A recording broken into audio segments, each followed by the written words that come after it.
जब भी देश की सरकारों की बात होगी, आप देखेंगे कि कांग्रेसी चमचे पूर्व पीएम मनमोहन सिंह के नाम पर फुटेज खाते हैं।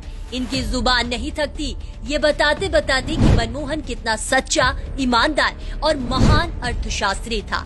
चलिए इस भ्रम को दूर करते हैं और आपको बताते हैं कि मनमोहन की ये शांति और उसका महान अर्थशास्त्र देश को आज कितना महंगा पड़ रहा है। बात है 1991 की। कांग्रेसी सत्ता की बेतहाशा लूट से त्रस्त हमारा देश आर्थिक संकटों से जूझ रहा था।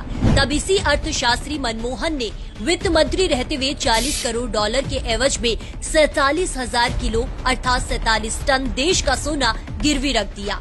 उसके बाद जो बजट इसने पेश किया उसमें इस महान अर्थशास्त्री ने राजीव गांधी फाउंडेशन को 100 करोड़ रुपए देने का ऐलान किया। यही नहीं, जरूरत पड़ने पर और 250 करोड़ देने का भी ऐलान किया था। ऐसे वक्त में जब सोना गिरवी रखकर देश चलाने की नौबत थी, तब मनमोहन क्या देश के अरबों रुपए गांधी परिवार के फाउंडेशन को दे रहा था? क्या इसका जवाब किसी चमचे के पास है? 1991 के 100 करोड़ रुपए की आज क्या वैल्यू है, ये आप खुद भी समझ सकते हैं। इस अर्थशास्त्री की महानता के और कई किस्से हैं। मनमोहन 10 साल देश का पीएम रहा और इसकी सरकार में 3 साल तक महंगाई दर 10% से ऊपर थी। कुल 9 बार महंगाई डबल डिजिट में रही। वहीं आज की बात करें तो कोरोना काल की विपरीत परिस्थितियों के बावजूद महंगाई दर 6.71% पर है।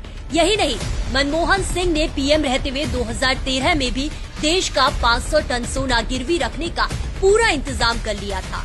मनमोहन के नाक के नीचे तमाम घोटाले हुए, लेकिन पीएम होने के बावजूद इसने आंखें बंद रखी। पावर में होने के बावजूद गलत होने देना, घोटालों को अनदेखा करना कौन सी ईमानदारी है? इसका महिमा मंडन करने वाले आपको ये बात कभी नहीं बताएंगे। जब कांग्रेस की सत्ता समाप्त हुई और मनमोहन ने देश का पीएम पद छोड़ा, तब इस महान अर्थशास्त्री ने देश को विरासत में दिया।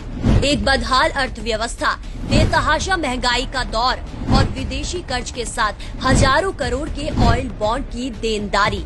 अंत में आप जब भी मनमोहन को याद करो, एक बात याद रखना, चमचों के इसी महान अर्थशास्त्री ने अपनी और कांग्रेस की लाज बचाने को कहा था। महंगाई बढ़ती समृद्धि का संकेत है। वित्त मंत्री रहते हुए जो मनमोहन गांधी फैमिली की आर्थिक स्थिति सुधार रहा था, पीएम रहते हुए जो मनमोहन गांधी फैमिली के इशारों पर नाच रहा था, जो देश के ऊपर एक परिवार को महत्व दे रहा था। समझ नहीं आता ऐसे मनमोहन को किस मुंह से महान अर्थशास्त्री और प्रधानमंत्री बताया जाता है।